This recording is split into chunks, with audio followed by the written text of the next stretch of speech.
Palavra da Verdade, com Hernandes Dias Lopes. Abra sua Bíblia comigo, por gentileza, na segunda carta do apóstolo Paulo a Timóteo, no capítulo 4. 2 Timóteo, capítulo 4, a partir do verso 6.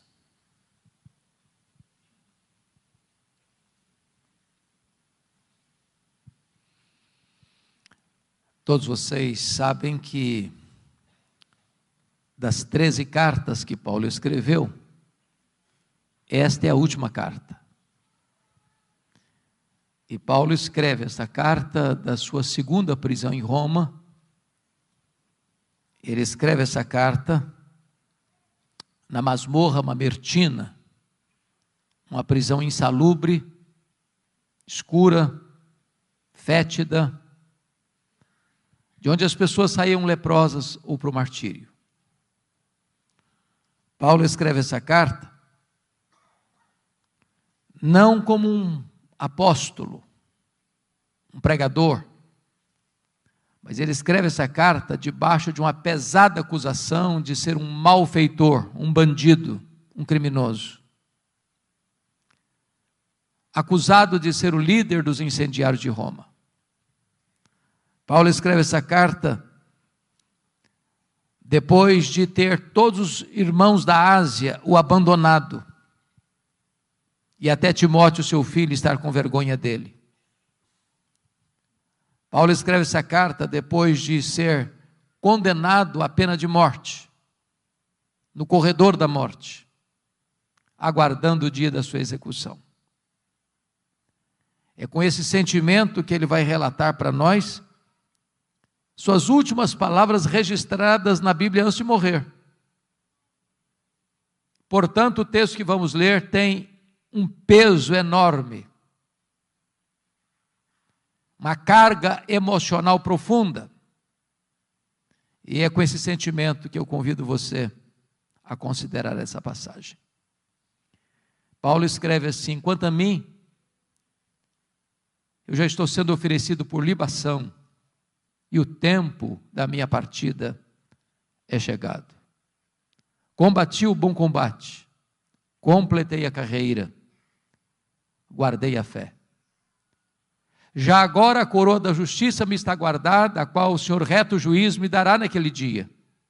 E não apenas a mim, mas a todos quantos amam a sua vinda.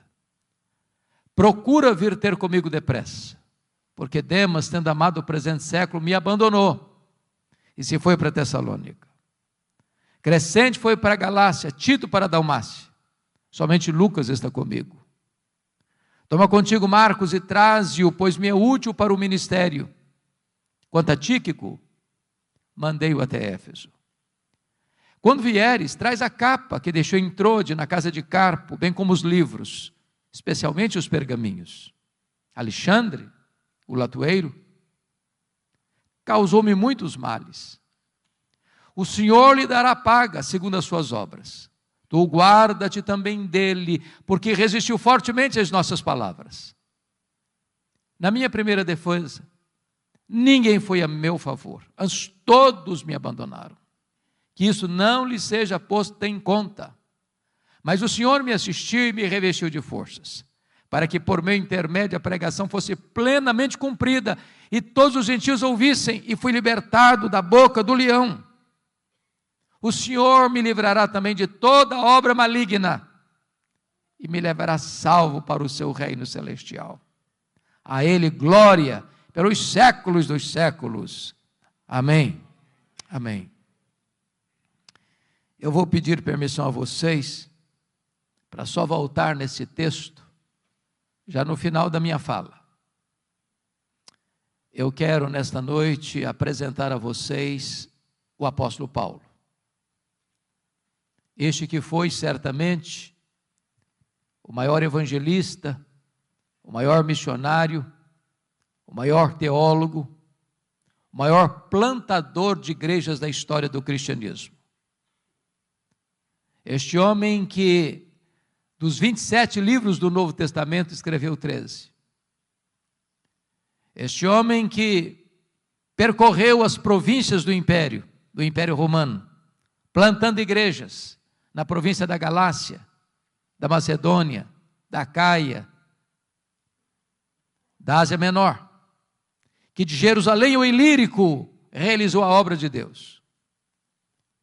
Eu quero apresentar a vocês este homem que pregou com liberdade ou na prisão, em lugares públicos ou em salões fechados, com saúde ou com doença, vivendo em paz ou perseguido, e que morre pobre, velho, cheio de cicatrizes, abandonado, acusado, condenado, executado.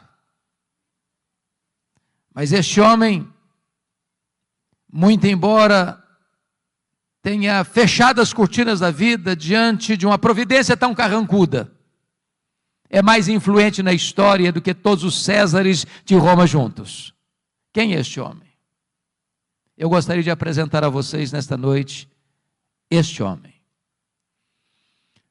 O primeiro cenário que nós encontramos na Bíblia sobre ele está lá em Filipenses 3 e 5. Ele foi circuncidado ao 8º dia, da linhagem de Israel, da tribo de Benjamim, hebreu de hebreus, quanto à lei, fariseu, quanto ao zelo, perseguidor da igreja. Ele era uma espécie de judeu puro sangue. Diz Atos 22, versículo 3, que ele nasceu em Tarso da Cilícia, e foi enviado para lá, onde morava sua irmã, para estudar aos pés do grande rabino Gamaliel, neto do famoso rabino Hilel, para tornar-se um dos expoentes do judaísmo do primeiro século. Conforme Gálatas 1,14, dentre os seus pares, ele se destacou, pelo seu zelo pela tradição do seu povo, e tornou-se certamente um grande líder, personalidade forte, determinado, tornou-se um poliglota, um grande rabino, a promessa de uma grande liderança em Israel. Mas curiosamente, enquanto Saulo crescia e se fortalecia em Jerusalém, um outro rabino também crescia em Israel, não na decantada Jerusalém, onde estava o Sinédrio, onde estavam as autoridades religiosas, mas na pequena, na desprezada Nazaré da Galileia, não perlustrando os bancos de uma academia, mas trabalhando duro, na urdidura da luta de uma carpintaria com as mãos calejadas. Este rabino da Galileia, aos 30 anos de idade, deixa Nazaré, vai à Judéia, vai ao Jordão e é batizado por João Batista, dando início ao seu ministério. Diz a Bíblia que ele pregava não como os escribas e fariseus, mas pregava como quem tinha autoridade. Os cegos viam, os surdos ouviam, os mudos falavam, os coxos andavam, os leprosos eram purificados e os mortos ressuscitavam. Porém, o Sinédrio, maiormente os fariseus e os escribas, começaram a vigiá-lo, a persegui-lo, a buscar uma ocasião para pregá-lo no contrapé, para acusá-lo. E chegou um momento em que as autoridades de Israel resolveram prendê-lo à traição e matá-lo. Contrataram testemunhas falsas para acusá-lo. Acusaram-no de 2 gravíssimos crimes de blasfêmia contra Deus e de conspiração contra César. Cuspiram no seu rosto, esbordoaram a sua cabeça, levaram-no ao pretório romano e Pilatos, a despeito de estar convencido da sua inocência, covarde e convenientemente, o entrega para ser crucificado. Crucificam-no, sepultam-no para alívio do sinédrio judaico. Porém, no 3º dia da semana, um fato glorioso aconteceu. O túmulo do Rabi da Galileia foi aberto de dentro para fora. E ele entrou nas entranhas da morte, arrancou o aguilhão da morte, matou a morte e ressuscitou, inaugurando a imortalidade. Isso foi uma bomba no arraial do inimigo. Então contrataram Saulo de Tarso, como braço de ferro do Sinédrio, para perseguir de forma implacável a igreja que estava nascendo. E este personagem, Saulo de Tarso, é reconhecido no Novo Testamento por 2 retratos. Primeiro, ele era uma fera selvagem. Se não, vejamos. Atos 9:1 diz que ele respirava ameaças e morte contra os discípulos. E esta palavra é a mesma na língua grega para uma fera selvagem que salta sobre a sua presa para destruí-la. Ele era uma fera selvagem. Aliás, diz o texto lá em 1 Timóteo 1,13 que ele era um perseguidor, blasfemo e insolente. 1 Coríntios 15:9 diz que ele se sentiu o menor dos apóstolos porque ele perseguiu a igreja de Deus. Atos 8:3 diz que ele não respeitava domicílio doméstico, ele entrava nas casas e arrastava homens e mulheres para encerrá-los em prisões, e assim ele assolava a igreja de Deus. Gálatas 1,13 diz que ele devastava a igreja de Deus. Mas Atos 9, versículo 21, diz que ele não apenas assolava a igreja de Deus, não só ele devastava a igreja de Deus, mas está escrito lá em Atos 9:21 que ele exterminava aqueles que professavam o nome de Jesus. E vocês bem sabem que exterminar não é prender, exterminar não é bater, exterminar é matar. Saulo era um assassino, Saulo era truculento, Saulo era uma fera selvagem.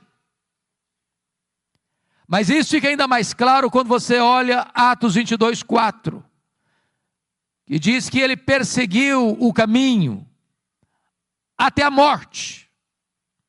E notem vocês que ele não persegue apenas os crentes, ele persegue a religião dos crentes, ele persegue o caminho, com fúria assassina.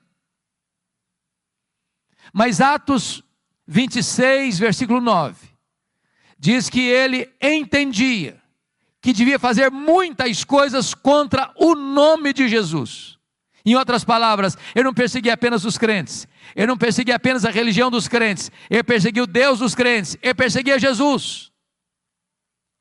Mas Atos 26:10 diz que ele encerrou muitos, não poucos, não alguns, mas muitos dos santos em prisões, e contra esses muitos ele dava o seu voto quando os matavam. Ele não mandou matar pouca gente não, muita gente, muitos discípulos. Ele era um serial killer, ele era um assassino em série, ele era um homem bárbaro, ele era um sanguinário, ele era uma fera selvagem.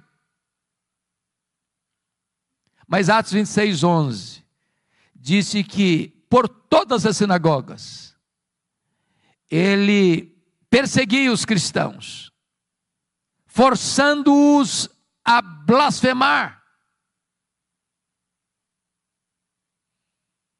E até por cidades estranhas ele os perseguia. Agora notem vocês que Saulo não perseguia os crentes apenas fisicamente, perseguia-os também psicologicamente. Ele entrava numa sinagoga e dizia para os crentes assim: ou você nega Jesus ou eu te prendo, ou você nega Jesus ou eu te bato, ou você nega Jesus ou eu te mato. Ele era uma fera selvagem. Mas o Novo Testamento nos apresenta um segundo quadro deste homem. Ele não era apenas uma fera selvagem, ele era um touro indomável. Esta figura está lá em Atos 26:14. Quando o próprio Senhor Jesus Cristo aparece para ele no caminho de Damasco, quando ele furiosamente marchava para Damasco para prender os cristãos, e o Senhor disse para ele: Saulo, Saulo, por que me persegues? Dura coisa te é recalcitrares contra os aguilhões. Eu fui criado na região rural, e eu vi, pastor Lutero, muitas vezes alguém amansando um boi para o trabalho doméstico. E o principal instrumento para se amansar um boi bravo e torná-lo dócil e útil é o aguilhão. É o aguilhão. Às vezes, meus irmãos, nós temos a ideia de que o Espírito Santo só começou a trabalhar na vida de Saulo ali no caminho de Damasco. Isso não é um fato. Todas as vezes que Saulo entrava numa casa e arrastava homens e mulheres para a cadeia, todas as vezes que Saulo entrava numa sinagoga e forçava os crentes a blasfemarem, e esses crentes, em vez de blasfemarem, estavam dispostos a sofrer e a morrer por causa da sua fé, e Saulo mandava matar essa gente que negava ou que recusava-se a negar a Cristo, era o Espírito Santo ferroando esse touro bravo, era o Espírito Santo picando a consciência deste homem selvagem, mas ele não quer se curvar, ele não quer ser amansado, até o dia que, caminhando ele para Damasco, o domador de touro bravos brada desde as alturas e o joga ao chão, e diz: Saulo, Saulo, por que me persegues? Dura coisa te é recalcitrares contra os aguilhões. O touro bravo está caído, o touro bravo está vencido, o maior perseguidor do cristianismo está convertido. Encerra-se aqui o primeiro capítulo da sua vida, abre-se um novo capítulo na sua história, a preparação de Saulo para o ministério. Diz a Bíblia que ele ficou cego, e ele é levado aqui da estrada de Damasco para a rua direita, na casa de Judas, onde fica 3 dias cego, orando. E então o Senhor aparece a Ananias em uma visão, lá em Damasco, e diz: Ananias, vá à rua direita, na casa de Judas, e impõe as mãos sobre Saulo, ele está orando, para que ele recobre a sua visão. E Ananias responde: mas Senhor, eu tenho ouvido de tanta gente quantos males tem feito este homem aos teus santos em Jerusalém. E o Senhor diz: vai, porque ele é para mim um vaso escolhido. Eu enviarei para longe aos gentios, aos reis, ao seu próprio povo, e eu lhe mostrarei o quanto importa sofrer pelo meu nome. Diz a Escritura que Ananias foi, que Ananias impôs sobre ele as mãos, escamas como que caíram dos seus olhos, ele ficou cheio do Espírito Santo, e ele se levantou, e ele foi batizado. Agora eu peço que você abra sua Bíblia comigo, por favor, em Atos 9:20.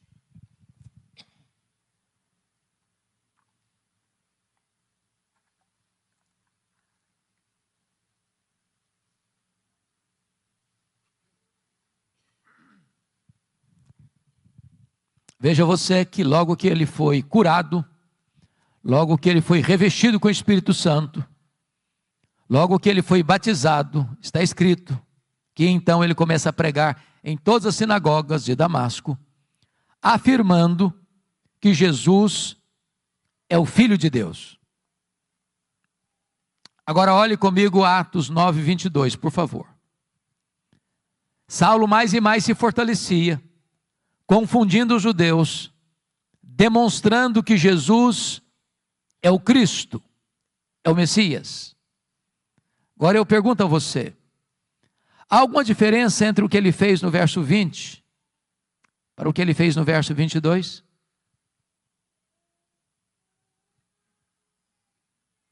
No verso 20 ele afirma que Jesus é o Filho de Deus. No verso 22 ele demonstra que Jesus é o Cristo, o Messias. Há uma profunda diferença. Demonstrar é provar uma tese detalhada, meticulosa e exaustivamente. A pergunta é: quanto tempo durou entre o que ele fez no verso 20 para o que ele fez no verso 22? Atos não responde esta pergunta. Dr. Ray Stedman, de quem falávamos agora há pouco, disse que há um intervalo aqui do verso 20 para o verso 22 de 3 anos. E onde Paulo esteve nesses 3 anos? Diz a Bíblia lá em Gálatas, capítulo 1, a partir do verso 13, que logo que ele foi convertido em Damasco, ele não subiu para Jerusalém onde estavam os apóstolos, mas ele foi para a região da Arábia, e lá ele ficou 3 anos, Após o que ele retorna outra vez para Damasco.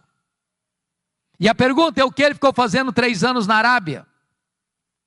E a resposta é: um seminário intensivo com o Senhor Jesus. Se Jesus investiu 3 anos nos apóstolos em Israel, Jesus investe 3 anos em Saulo na Arábia. As doutrinas que ele aprendeu na Arábia não foram como as doutrinas que ele aprendeu no judaísmo aos pés de um mestre humano, mas foi por revelação do próprio Senhor Jesus. Certamente nesses 3 anos ele releu o Antigo Testamento e descobre uma coisa: aquele Jesus que ele estava perseguindo era de fato o Messias. E então, convencido dessa verdade, diz Gálatas 1,18, que ele retorna outra vez para Damasco, e aí que se encaixa Atos 9,22, Saulo mais e mais se fortalecia, confundindo os judeus, provando, demonstrando que Jesus é o Messias, que Jesus é o Cristo. O que acontece com ele? Os judeus de Damasco querem matá-lo. E ele precisa fugir de noite, de forma humilhante, dentro de um cesto, muralha abaixo. Para onde ele vai? Agora ele vai subir para Jerusalém. Então veja comigo aí Atos 9,26. Agora ele sobe para Jerusalém. E aqui, meus amados, eu quero levantar uma tese. Eu preciso muito da sua atenção para acompanhar o meu raciocínio, para você não perder o centro desta lição. Quando Saulo sobe aqui para Jerusalém, ele não está governado pela nova aliança, ele está governado pela velha aliança. A nova aliança é uma doutrina gloriosa, que o próprio Paulo vai ensinar na sua segunda carta aos Coríntios, a partir do capítulo 2, versículo 14, quando ele diz: graças, porém, a Deus, que em Cristo sempre nos conduz em triunfo, e por meio de nós manifesta a fragrância do seu conhecimento, tanto nos que são salvos como nos que se perdem, para esse cheiro de vida para a vida, para aqueles aroma de aroma para a morte. Mas quem, porém, é suficiente para essas coisas? E a pergunta fica no ar, sem resposta.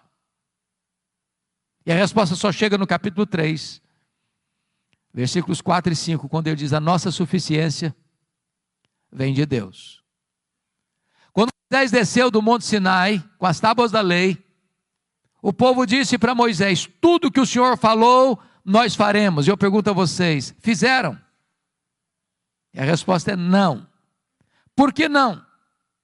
Faltou sinceridade do povo? Não, faltou poder. Na velha aliança tudo depende de você, nada de Deus. Na nova aliança tudo depende de Deus, nada de você. A nossa suficiência vem de Deus. Então a tese que eu quero levantar agora é que quando Saulo sobe para Jerusalém, em Atos 9,26, ele não está governado pela nova aliança, mas pela velha aliança. Por quê? Porque ele está convencido de uma coisa.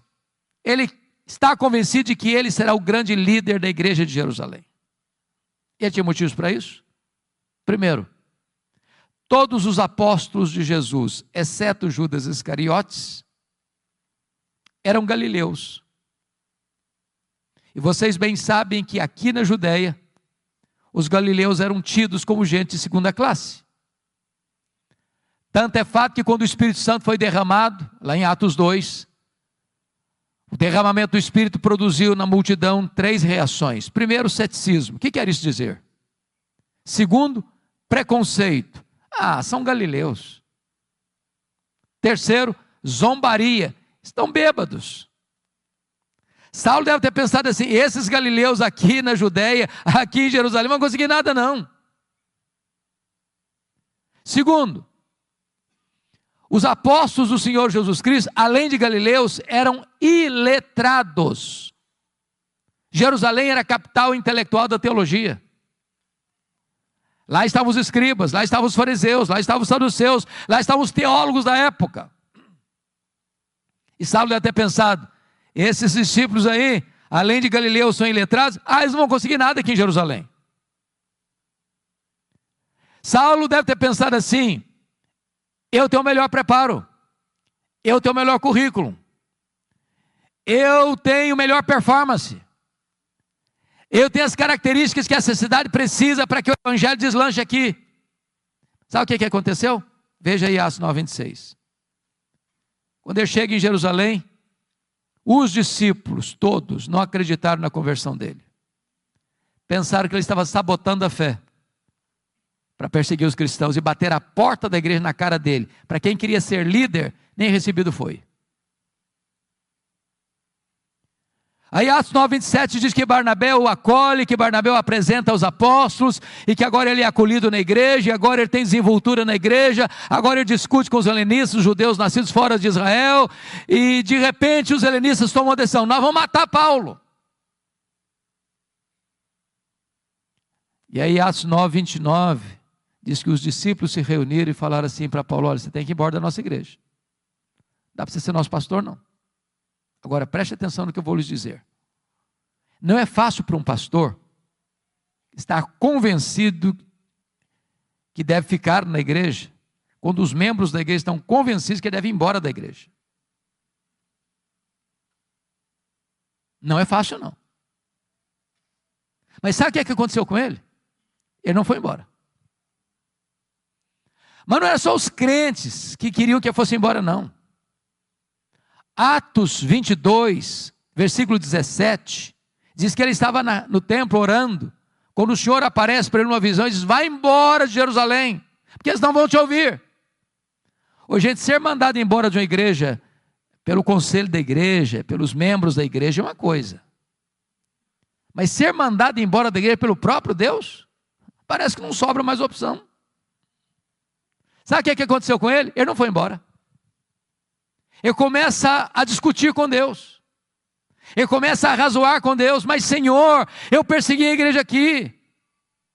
Quando mataram Estevão, tua testemunha, eu estava presente, consentia nisso. Até guardei as vestes daqueles que o apedrejaram. Sabe o que ele está dizendo para Deus? Ô Deus, o Senhor pensa melhor, o Senhor pensa direito. O Senhor não pode cometer esse erro estratégico. Se eu sair daqui, essa igreja não vai para frente.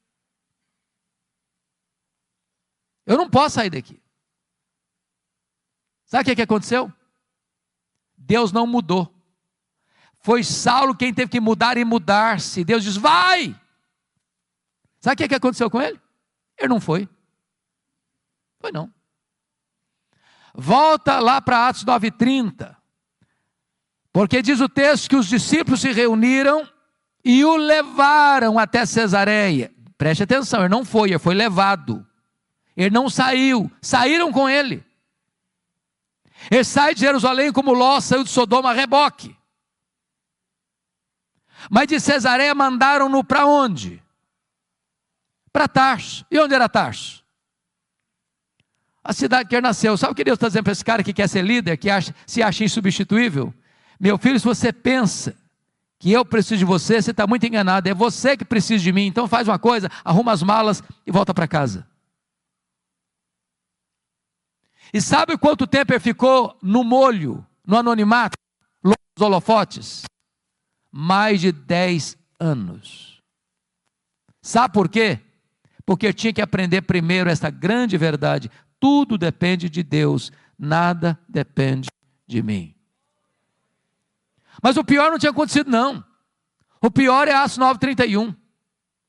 Diz que no dia que Saulo foi embora da igreja de Jerusalém, a igreja passou a ter paz e passou a crescer. Você quer coisa pior para um pastor que isso? No dia que ele vai embora da igreja, todos os problemas da igreja se resolvem. E a igreja deslancha. Deus primeiro trabalha em nós, para depois Deus trabalhar através de nós. Tudo depende de Deus, nada depende de nós. Mais de 10 anos depois, explode um avivamento em Antioquia da Síria, terceira maior cidade do mundo. E a igreja de Jerusalém manda para lá o seu melhor pastor, Barnabé. Quando Barnabé chega lá e vê a graça de Deus prosperando, ele se alegra demais, lembrou-se de Saulo. E vai atrás de Saulo lá em Tarso. E o apanha e o leva para Antioquia. E durante um ano eles ensinaram uma multidão de discípulos. Quando a igreja estava reunida, orando e jejuando, o Espírito Santo apareceu e disse: separai-me agora a Barnabé e a Saulo para a obra que os tenho chamado. Preste atenção, a quem o Espírito Santo separou? Não foi Saulo e Barnabé. Foi Barnabé e Saulo. Você já foi reserva alguma vez? Já ficou na sombra de alguém alguma vez? Saulo não era o líder, ele era o liderado. Deus ainda estava trabalhando nele. Ele tinha que entender com clareza que tudo depende de Deus, nada depende de nós. Diz a Escritura que eles estão indo agora, chegando em Pafos, quando o procônsul Sérgio Paulo se interessa pelo Evangelho, quer ouvir o Evangelho, mas o seu mágico a tiracola Elimas quer impedir o procônsul de se converter, porque se o procônsul se converte, ele perde o emprego de mágico. Era uma questão de interesse. Então diz a Bíblia que Saulo, também chamado Paulo, cheio do Espírito Santo, disse ao mágico: ó servo do diabo, até quando perverterás os retos caminhos de Deus? Pois ficarás cego. E o mágico fica cego, e os olhos do procônsul são abertos, e ele é convertido ao Senhor Jesus. E a partir dali, Saulo deixa de usar o seu nome judaico Saulo, para usar o seu nome romano Paulo, e a partir de então, ele se transforma no maior líder do cristianismo. Sabe por quê? Porque aprendeu que tudo depende de Deus, nada depende de nós. Atos 13:13 diz que ele chega em Perge da Panfilha, e em Perge da Panfilha, o jovem Marcos, ou João Marcos, ou Marcos, que era primo de Barnabé, abandona os dois missionários e volta para a casa da sua mãe em Jerusalém. É muito curioso isso, porque a Bíblia não diz por que o Marcos voltou para a casa da mãe dele. Nós poderíamos cogitar 3 possibilidades. Talvez uma delas seja a verdade dos fatos. Talvez a primeira fosse assim: bom, ele era muito moço, muito jovem, e empolgado pensou que missões fosse turismo. Quando percebeu que não era turismo, ele se decepcionou e voltou. Pode ser, não sei. Talvez uma segunda possibilidade, que quando eles saíram de Antioquia da Síria, o líder da caravana era o primo dele, o Barnabé. Em Pafos, a liderança muda das mãos de Barnabé para Paulo. Ele deve ter pensado: sob a liderança do meu primo, eu tinha coragem de ir, na liderança do outro eu não vou não. Mas há uma terceira possibilidade, eu particularmente creio nessa terceira possibilidade. Está escrito em Gálatas 4, a partir do versículo 13, até o versículo 15, que Paulo pregou o Evangelho pela primeira vez na Galácia, Antioquia da Pisídia, Icônio, Derbe e Listra, por causa de uma enfermidade física. Pergunta: que enfermidade física era essa? Talvez a mesma que Paulo se refere em 2 Coríntios 12:7, um espinho na carne, mensageiro de Satanás, para me esbofetear, a fim de que eu não me ensoberbeça. Então, notinha de rodapé: o espinho na carne de Paulo procedeu de Deus ou do diabo? E a resposta categórica é: procedeu de Deus. Como é que você sabe? Por causa do propósito, para que ele não se ensoberbecesse. Alguém tem dúvida que o diabo trabalha 24 horas para fazer da gente um balão, um pavão, uma bola de orgulho? Mas se o espinho na carne procedeu de Deus, como é que o diabo batia na cara dele com esse espinho? Porque esse é o papel do diabo. Quando a providência é carrancuda, o diabo chega sorrateiramente e pergunta assim: e daí, você não é crente? Você não está fazendo a obra de Deus? Você não é fiel a Deus? Está passando essa magrela toda, está doente, está sofrendo. Se Deus gostasse de você, se Deus se importasse com você, você não estava nessa. O diabo quer vender essa propaganda de que ser crente é viver numa estufa, blindado. O Senhor Jesus nunca prometeu que nós não teríamos aflições nessa vida, e prometeu estar conosco todos os dias até a consumação dos séculos. Dizem os estudiosos que essa região de perto da Panfilha, onde João Marcos abandonou os dois missionários, era uma região alagadiça, pantanosa, com forte incidência de malária. E é muito provável que Paulo contraia uma malária aqui, porque não consta que Paulo tenha saído doente de Antioquia da Síria, mas consta que ele chegou doente na Galácia. Antioquia da Pisídia, Icônio, Derbe e Listra. E essa doença naquela época era tão severa e não tinha tratamento adequado, que dava uma dor de cabeça alucinante e afetando inclusive a visão. E os crentes da Galácia disseram que, se possível fosse, eles teriam arrancado os próprios olhos para dá-los a Paulo. Dá-nos a impressão que Paulo tinha um problema de visão. É por isso que ele propriamente não escrevia suas cartas, ele usava uma pessoa para escrever e depois pegava a pena para dar a selação final. Talvez por isso ele chamou o sumo sacerdote parede branqueada, porque via tudo meio lusco-fusco. Bom, o certo é que o João Marcos retorna para a casa da mãe dele, e os dois missionários sobem as montanhas do Cáucaso, e chegam lá em cima, na Galácia do Sul, e pregam com poder, com graça, com dureza, com lágrimas, com sangue, mas deixando para trás igrejas estabelecidas, lideranças eleitas, e a igreja marchando vitoriosamente. Agora eles retornam para a igreja base, a igreja de Antioquia da Síria, e observe comigo que está escrito aí em Atos 14, 26 e 27. Reunida a igreja, relataram quantas coisas fizera Deus, e como Deus abriu a porta do evangelho para os gentios. Preste atenção nisso. Há espaço para testemunho na igreja, mas não há espaço para projeção humana na igreja. Eles não relataram quantas coisas fizeram eles relataram quantas coisas fizera Deus. Quem faz a obra é Deus, nós somos apenas os instrumentos. Agora note outra coisa, quando a igreja cresce, os problemas surgem, porque não há crescimento de igreja sem luta. É por isso que Atos 15:1 diz que quando os membros da seita dos fariseus escutaram lá em Jerusalém que os gentios estavam sendo recebidos sem passar pelo rito da circuncisão, eles desceram e disseram para os crentes gentios assim: se vocês não se circuncidarem, vocês não poderão ser salvos. Se vocês não circuncidarem e não guardarem a lei, vocês não podem ser salvos. Bom, mas isso não é evangelho.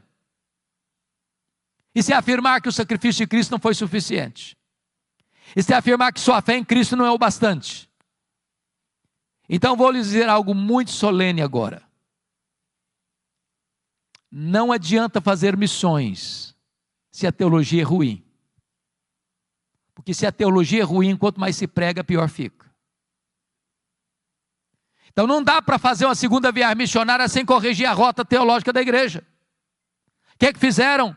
Convocaram um concílio em Jerusalém, os apóstolos, os presbíteros, e eles se reuniram para debater a matéria. Lá estava sob a liderança de Tiago, irmão de Jesus, lá estava o testemunho de Barnabé, de Pedro, de Paulo, e então tomam a decisão, e escrevem a decisão, comunicam a decisão às igrejas. É só a fé em Cristo para a salvação, não se agrega mais nada à obra perfeita e cabal do Senhor Jesus Cristo. Agora a teologia está boa, agora Paulo precisa voltar, e agora note comigo Atos 15:36. Ele chega para Barnabé e diz: Barnabé, vamos voltar para a segunda viagem missionária, Barnabé? Vamos visitar aquelas igrejas que nós plantamos, vamos fortalecer aqueles irmãos? Barnabé diz: vamos, Paulo, vamos sim. Só um detalhe, eu quero levar comigo, com a gente, o meu primo, o Marcos. Paulo respondeu assim: eu não acho justo levarmos aquele que nos abandonou desde perto da Panfilha. E aí diz o texto que houve uma desavença tal entre os dois líderes, Paulo e Barnabé, que os dois não caminharam juntos mais. Portanto, o relato e o registro está muito polido, mas deve ter sido alguma coisa mais severa do que foi isso. Eu vou tentar parafrasear para tentar captar o que houve. Eu acho que foi mais ou menos o seguinte: Paulo chegou para o Barnabé e disse: Barnabé, que decisão maravilhosa o concílio de Jerusalém tomou. Vamos fazer uma coisa agora? Agora que a rota da igreja, da teologia está boa, vamos voltar para a obra missionária? Barnabé disse: vamos, Paulo. Mas deixa eu te fazer uma pergunta. Você lembra do meu primo? Uai, Barnabé, mas é claro que eu lembro. Deixa eu dizer, eu estou com vontade de levar com a gente. E ele está todo empolgado para ir. Paulo fechou a cara. O Barnabé comigo, esse cara não vai não. Ô Paulo, mas ele melhorou, ele está mais maduro. Ele vai ser uma benção, comigo ele não vai não. Mas Paulo, deixa eu te falar, você não pode ser tão duro assim não. Vamos dar uma chance para o menino, comigo ele não vai. Mas Paulo, ele vai ser útil para nós, comigo ele não vai, Barnabé. Pronto, acabou, não vai. Deixa eu dizer uma coisa, notinha de rodapé. Os líderes da igreja não deviam brigar não, sabia? Mas às vezes brigam. Mas até quando os líderes brigam, o plano de Deus não pode ser frustrado. Porque agora, em vez de uma caravana, tem duas. Barnabé pega o Marcos e leva lá para Chipre. Paulo pega um profeta da igreja de Jerusalém, Silas, e vai para outra direção. Eu fico imaginando se não tivesse um Barnabé na vida do Marcos. Você já se sentiu persona não grata alguma vez? Já se sentiu descartado alguma vez? Já escutou de alguém comigo que você não trabalha? Você não tem perfil? Eu não acredito em seus dons, não acredito nos seus talentos, não acredito em você? Barnabé investiu no menino. Mais tarde Pedro discipulou esse Marcos. Mais tarde esse Marcos foi o primeiro evangelista a escrever o evangelho. Foi o primeiro evangelho a ser escrito, foi Marcos. Mais tarde Paulo vai dizer: ô Timóteo, quando você vier aí, meu filho, traz o Marcos aí com você. Ele me é útil para o ministério. O plano de Deus passa pela viagem de Paulo e Silas. E Paulo quer entrar na Ásia. O Espírito de Deus o impede de entrar na Ásia. E de repente ele escuta a voz de um varão macedônio: passa Macedônia, ajuda-nos. E ele entra na Macedônia, ele entra na Europa, e louvado seja Deus. Talvez você e eu estejamos aqui nesta noite, porque o Espírito Santo inclinou a obra missionária para o Ocidente, não para o Oriente naquele tempo. Mas não foi com facilidades não, porque lá em Filipos diz a Bíblia que sob a orientação de Deus, Paulo e Silas são presos. São açoitados em praça pública, são jogados dentro de um cárcere interior. Então, me permita dizer isso. Quem dá a direção missionária para a igreja é Deus. Mas quem precisa saber e escolher os melhores métodos somos nós. Quando eu olho, pastor Lutero, para a estratégia missionária de Paulo, eu vejo Paulo se concentrando em cidades estratégicas. Filipos, colônia romana. Tessalônica, capital da Macedônia. Acaia, importante cidade da Macedônia. Atenas, cidade mais intelectual do mundo. Corinto, capital da Acaia. Éfeso, capital da Ásia Menor. O que Paulo está entendendo é o seguinte: se você planta igrejas estratégicas em lugares estratégicos, essas igrejas vão plantar igrejas em toda a micro-região. Agora, mesmo tendo a direção de Deus, escolhendo os melhores métodos, você não tem vida fácil. Porque Paulo foi açoitado em Filipos, Paulo foi escorraçado de Tessalônica, Paulo foi enxotado de Bereia, Paulo foi chamado de tacarela em Atenas, Paulo foi chamado de impostor em Corinto. Ele vai para a terceira viagem missionária, dedicando-se 3 anos em Éfeso, e lá ele enfrenta feras, e ele diz que enfrentou lutas maiores que as suas forças. Mas notem, depois de 3 anos em Éfeso, onde ele experimenta um grande avivamento, e onde ele planta igrejas direto ou indiretamente em toda a província da Ásia Menor, como Esmirna, Pérgamo, Tiatira, Sardes, Filadélfia, Laodiceia, Colossos e Hierápolis, agora ele está retornando para Jerusalém por uma razão. Vocês se lembram que havia uma profecia de Ágabo, relatada lá em Atos 11, de que haveria uma fome no mundo, no período do imperador Cláudio, que governou o Império Romano do ano 41 ao ano 54. Esta fome chegou. E Atos 18:2 diz que o imperador Cláudio expulsa os judeus que viviam em Roma. E diz Gálatas 2:10 que Paulo assume um compromisso com os líderes da igreja de Jerusalém, que ele iria para os gentios, mas ele não se esqueceria dos pobres. Em outras palavras, evangelização, obra missionária e socorro aos necessitados não são coisas que estão em conflito, mas caminham juntas. Então você vai notar, 2 Coríntios 8, 9, e também 1 Coríntios capítulo 16, e também Romanos 15, que Paulo está levantando uma coleta, uma oferta especial para os pobres da Judeia, nas igrejas gentílicas das províncias da Galácia, da Macedônia, e da Acaia e da Ásia Menor. E ele está levando essas ofertas para Jerusalém.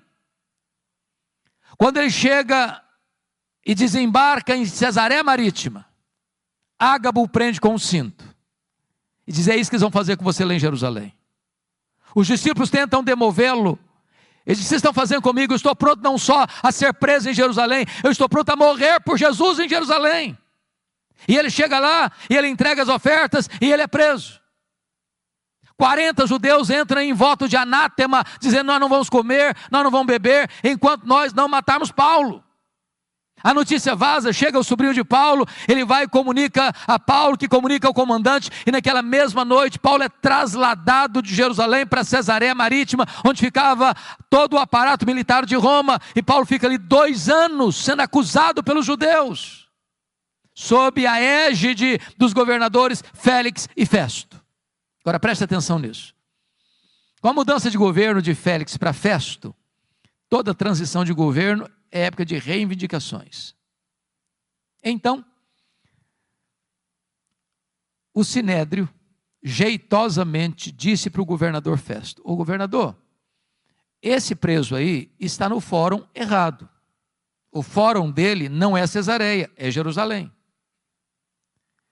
Então, quem deve julgar esse homem não é o governador, não é uma questão política, não interessa a Roma isso, é uma questão puramente religiosa. Nós somos o fórum adequado, legítimo, onde ele deve ser julgado, mas queriam matar Paulo na estrada. Paulo percebe a traição e diz para o governador: eu sou cidadão romano, eu quero ser julgado diante de César. O governador diz para César: você quer ir? Para César você irá. Mas antes, Atos 23:11, diz que o próprio Senhor apareceu para Paulo em Jerusalém e disse: coragem, Paulo, assim como você deu testemunho aqui em Jerusalém, eu quero que você dê testemunho também em Roma. Paulo quer ir para Roma, Deus o quer em Roma, mas quando ele parte para ir para Roma, ele enfrenta um naufrágio. Você pode entender isso? Tinha 276 pessoas dentro daquele navio. O pânico, o medo tomou conta de todo mundo. 14 dias sem saber se era dia ou noite. Ninguém conseguia comer, era um pânico todo, a morte mostrava a carranca para eles. Quando tudo parecia perdido, um anjo de Deus apareceu para Paulo dentro do navio e disse: coragem, Paulo, ninguém vai morrer, eu entreguei toda essa gente na sua mão, mas é necessário que vocês vão andar numa ilha. E aí eles começam a orar. A oração mais óbvia que eu vejo na Bíblia, eu não encontro nenhuma oração mais óbvia do que essa. Sabe por que eles oraram? Para o dia amanhecer. Você já orou para o dia amanhecer? Porque o dia amanhece se você orar. E se você não orar, ele amanhece do mesmo jeito. Mas por que eles oraram para o dia amanhecer? É que tem hora que a escuridão da alma é tão densa, que você diz: meu Deus, eu não aguento mais. Ou o dia amanhece, ou eu pereço. Quando o dia amanheceu, eles avistaram a ilha de Malta. O navio se arrebenta todo, mas ninguém perece, todos se salvam. Os malteses, que eram bárbaros, não falavam o grego, prepararam uma grande fogueira para aquecê-los. E diz a Bíblia que dos 276 que estavam dentro do navio, o único que quis manter a chama acesa foi Paulo. Foi catar uns gravetos para jogar na fogueira. Quando ele pega aquele punhado de gravetos e joga na fogueira, do fogo brota uma víbora que prende na mão do Paulo. E os bárbaros gritaram: é um assassino, tem se livrado do mar, a justiça não deixa viver, vai cair, vai inchar, vai morrer. Não caiu, não inchou, não morreu, mudaram de opinião, é um Deus. Não, agora não é nem um assassino e nem um Deus, é um servo do Deus vivo. Meus irmãos, aquela cobra tinha 276 outras opções para morder.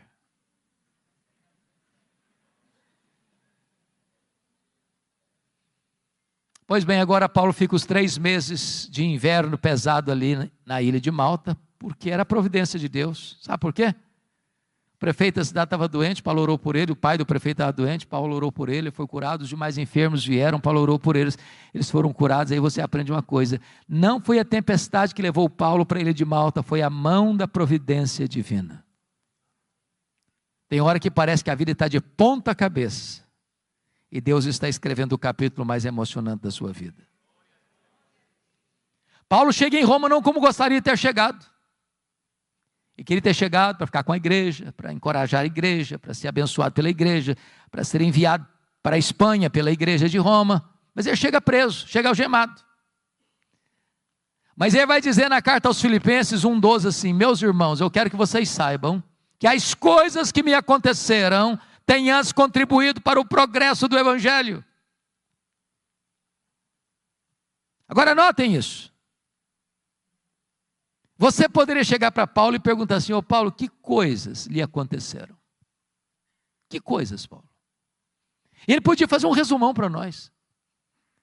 Ele podia dizer o seguinte: olha gente, eu fui perseguido em Damasco, eu fui rejeitado em Jerusalém, eu fui abandonado em Tarso, eu fui apedrejado em Listra, eu fui açoitado em Filipos, eu fui escorraçado em Tessalônica, eu fui enxotado de Bereia, fui chamado de tagarela em Atenas, eu fui chamado de impostor em Corinto, eu enfrentei feras em Éfeso, eu enfrentei um naufrágio para Roma, fui picado por uma cobra em Malta, eu cheguei em Roma preso e algemado, mas eu quero que vocês saibam que as coisas que me aconteceram têm antes contribuído para o progresso do Evangelho.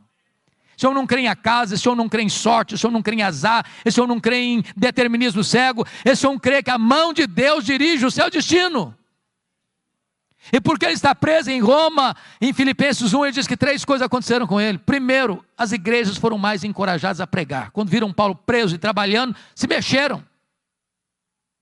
O Ray Stedman, neste livro que nós comentávamos agora há pouco, A Dinâmica de uma Vida Autêntica, diz que um dos bons e eficazes métodos de crescimento de igreja, eu pessoalmente não gosto dele, é o seguinte: você quer ver a igreja crescer? Bote os pastores na cadeia e a igreja crescerá.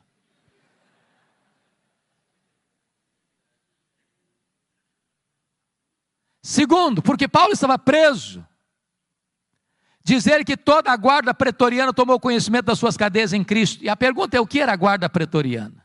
Era a guarda de elite do imperador. Era os soldados da mais alta patente do império. Eram 16 mil soldados de escol. Paulo, por ser um prisioneiro de César, tinha que ter um soldado algemado com ele, 3 turnos por dia, em rodízio durante 2 anos. E o que Paulo fez? Evangelho neles, evangelho neles, evangelho neles, evangelho neles. O cara não podia nem sair porque estava algemado com ele. Durante 2 anos, deu oportunidade para Paulo evangelizar toda a guarda pretoriana. Eu chamo isso de conspiração divina. Nero não sabia disso, mas Deus o havia constituído em presidente das missões estrangeiras do império, que botou lá dentro do palácio o maior evangelista daquela época, e diante dele seu auditório. Por isso, quando ele termina essa carta aos Filipenses, capítulo 4, verso 22, ele diz: os santos vos saúdam, especialmente os da casa de César. Terceiro, porque Paulo estava preso, ele não podia visitar as igrejas, como era seu costume. O que ele fez? Começou a escrever cartas, as cartas da primeira prisão. Filipenses, Efésios, Filipenses, Colossenses, Filemon. Se Paulo estivesse solto, provavelmente nós não teríamos essas joias na nossa Bíblia. Então entenda uma coisa: quando as coisas parecem estar fora de controle na sua vida, Deus está no controle e está escrevendo o capítulo mais importante da sua vida. Dessa primeira prisão, Paulo orou para sair, pediu oração para sair, e de fato saiu. Eu acho que ele fez a 4ª viagem missionária. Deixou Tito em Creta, deixou Timóteo em Éfeso, passou por Nicópolis, muito provavelmente foi à Espanha, como era seu desejo. Mas um fato acontece nesse interregno. No dia 17 de julho do ano 64, a cidade de Roma, a maior cidade do mundo, mais populosa, mais rica, mais poderosa, a cidade eterna, a capital do império, é incendiada. 7 noites e 6 dias de incêndio. Quando o incêndio acabou, o imperador assistia o espetáculo horrendo da torre de Mecenas, vestido de ator, tangendo a sua lira. Ele encontra um bom álibi para botar a culpa do incêndio de Roma nos crentes. Porque dos 14 bairros de Roma, 10 foram devastados. Mas os 4 que sobraram eram densamente povoados por judeus e cristãos. Ele põe a culpa do incêndio de Roma nos cristãos. Começa um verdadeiro massacre. Faltou madeira para fazer cruz, tamanha quantidade de crentes crucificados. Quando não tinha mais madeira para fazer cruz, os crentes eram cobertos de piche, amarrados nos postes e queimados vivos para iluminar as noites de Roma. Paulo, a essas alturas, já era o maior líder do cristianismo. Começam a caçá-lo, até que botam a mão nele. talvez em Trode, na casa de Carpo. Não deu prazo de pegar seus livros, seus pergaminhos, sua capa surrada. E agora ele é jogado na masmorra mamertina, um lugar úmido, frio, insalubre, de onde as pessoas saiam leprosas ou para o martírio. Pois é de dentro dessa masmorra que ele escreveu o 2 Timóteo. E agora eu peço que você abra lá no texto lido, para nós encerrarmos. A pergunta é, como é que esse homem se sente? Maior teólogo, maior pastor, maior evangelista, maior plantador de igrejas, velho, pobre, cheio de cicatrizes, dentro de uma masmorra, acusado, abandonado, condenado, no corredor da morte, aguardando o dia da sua execução. Como é que esse homem se sente? Pois ele vai fazer para nós uma avaliação da vida, nos versos 6 a 8. Primeiro, ele avalia o seu passado no verso 7. Confira aí comigo, todos os verbos estão no passado. Combati o bom combate, completei a carreira, guardei a fé. Ele está dizendo o seguinte, a vida não foi de amenidades, foi um combate. Eu não larguei a obra de Deus no meio do caminho, não. Eu completei a carreira, eu não negociei a verdade, nem transigi, nem com a minha consciência, não. Eu guardei a fé. Notem comigo no verso 6, que vai fazer uma avaliação do presente agora. Quanto a mim, já estou sendo oferecido por libação, e o tempo da minha partida é chegado. Sabe o que ele está dizendo para Timóteo? Ô Timóteo, Roma vai me matar. Mas deixa eu dizer, Timóteo, não é Roma que vai me matar, não. Eu vou me entregar. E eu não vou me entregar para Roma, não, Timóteo. Eu vou me entregar para Deus, como uma oferta de libação ao Senhor. E tem mais, Timóteo, eu não vou morrer, não. Eu vou partir. Porque a palavra partida aí é um eufemismo para a morte. E essa palavra partida no grego tem 3 significados. Primeiro, essa palavra significava tirar o peso das costas de alguém. Sabe o que é morrer para um crente? Apocalipse 14, 13 diz o seguinte, que é descansar das suas fadigas. Segundo, a palavra partida significa desatar um bote de um tronco e atravessar para o outro lado do rio. Sabe o que é morrer para um crente? É fazer a última viagem da vida rumo à pátria celestial. Terceiro, a palavra partida no grego significa afrouxar as estacas de uma barraca, levantar acampamento e ir para sua casa permanente. Sabe o que é morrer para um crente? É mudar de endereço e ir para a casa do Pai. Paulo não está com medo de morrer, porque sabe em quem tem crido e está pronto indo. Mas agora Paulo vai fazer uma avaliação do seu futuro no verso 8, confira comigo. Já agora a coroa da justiça me está guardada, a qual o Senhor reto juízo me dará naquele dia, e não apenas a mim, mas a todos quantos amam a sua vinda. O que Paulo está dizendo é o seguinte, ô Timóteo, o juiz de Roma, no tribunal de Roma, me considerou culpado, e vai me executar. Mas isso, Timóteo, não me importa. O que me importa de fato é que o reto juiz, diante de quem todos vão ter que comparecer, já me justificou. Eu não tenho mais nenhum crime, nenhum pecado, Timóteo. A minha dívida está paga, eu estou livre, eu estou inculpável diante do tribunal de Deus, porque foi declarado justo por causa da justiça de Cristo imputada a mim. Então, Timóteo, eu não estou indo, Timóteo, para a espada de Roma degolar minha cabeça. Eu estou indo, na verdade, é receber a coroa da justiça do reto juiz. Louvado seja o Senhor. Mas, irmãos, esse homem não é um super-homem. Esse homem não é um super-crente. Esse homem é um homem, como você e eu. E antes de morrer, ele abre o coração e compartilha conosco os últimos sentimentos da sua alma, as lutas que viveu no corredor da morte. E a primeira coisa que ele vai dizer para nós, está no versículo 9, é lidar com o drama da solidão. Procura vir ter comigo depressa. Versículo 21, venha meu filho antes do inverno. Este homem que investiu a vida em gente, no final da vida, não tem alguém para lhe dar um abraço.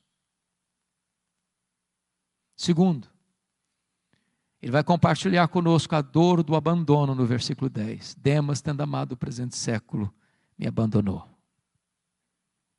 Aquele que fez a obra de Deus com tanto zelo, com tanto vigor, que investiu a vida na vida de tanta gente, agora está vivendo o drama de ser abandonado na velhice, na hora que mais precisa de ajuda. Terceiro, e compartilhe conosco o drama das privações. Versículo 13 e 14. E tem privação emocional, precisa de gente. Gente precisa de Deus, mas gente precisa de gente. Privação mental. Está precisando de ler. Traz os meus livros. Traz os pergaminhos, as cópias da Bíblia. Me impressiona, Paulo, porque está morrendo, mas quer ler mais. Tem gente que passa a vida inteira sem ler nada. Mas em terceiro lugar, ele estava enfrentando privações físicas. Você sabe que gente velha sente mais frio do que gente nova. Roma, no inverno, chega a temperaturas abaixo de zero. Lá dentro da masmorra é tão frio ou mais frio que aqui fora. O homem que foi o maior bandeirante da fé, está fechando as cortinas da vida, não tem uma capa surrada para usar, para aquecer o seu corpo. Isso, meus irmãos, é um alerta para nós, que às vezes tendo casa para morar, tendo cama para dormir, tendo roupa quente para vestir, tendo comida farta sobre a mesa, ainda está murmurando. Paulo, no final da sua vida, talvez lida com o maior de todos os dramas. É o drama da ingratidão. Versículo 16 diz: na minha primeira defesa, ninguém foi a meu favor, mas todos me abandonaram. Mas louvado seja Deus, pelo versículo 17, onde você encontra uma conjunção adversativa, mas o Senhor me assistiu, me revestiu de forças, para que por meu intermédio a pregação fosse plenamente cumprida e todos os gentios ouvissem, e fui libertado da boca do leão. O Senhor me livrará de toda obra maligna, me levará salvo para o seu reino celestial. Louvado seja Deus. Você pode perder o apoio da terra, mas jamais perder o apoio do céu. Você pode ser abandonado pelos homens, mas jamais será abandonado por Deus. Quis a providência divina, irmãos, que o final da história deste homem não estivesse registrada nas Escrituras. Mas eu vejo esse dia. Eu imagino esse dia. Eu imagino essa cena. De um dia o carcereiro, o carrasco, sem alma, sem piedade, endurecido, recebendo em sua mesa, talvez um pedaço de couro, contendo o nome de um prisioneiro que deveria ser executado naquele dia. E eu imagino esse homem se levantando da sua cadeira, com passadas largas e pesadas, com um molho de chaves numa mão, uma tocha de fogo na outra. E eu vejo esse homem entrando e abrindo aquela pesada porta de ferro. Eu vejo esse homem entrando com aquela tocha de fogo e gritando: prisioneiro Paulo, prisioneiro Paulo, prisioneiro Paulo. E lá no fundo o velho responde: sou eu estou aqui. Ele é acorrentado, ele é retirado da masmorra, é levado para o local da execução. E por ser certamente o prisioneiro mais conhecido e mais famoso de Roma, porque era o grande bandeirante da fé de todo o império, o carrasco lhe pergunte: você quer dizer algumas palavras antes de morrer? Talvez esperando que ele fosse expor a sua mágoa, sua revolta, sua dor, por ter sido acusado, maltratado, abandonado, reduzido à calamidade. Eu imagino Paulo respondendo assim: eu tenho alguma coisa para dizer. E talvez Paulo pudesse recordar do que escreveu para Timóteo. Nesta hora ele levanta os olhos aos céus e diz a ele: ao Senhor Jesus, glória pelos séculos dos séculos. Amém. Botou a cabeça no cepo, a espada de Roma tosou-lhe a cabeça para um lado, corpo para o outro, tombou na terra como um mártir, mas foi recebido no céu como um príncipe. É este homem que diz hoje para você e para mim: sede meus imitadores, como eu sou de Cristo. Que Deus nos ajude. Amém.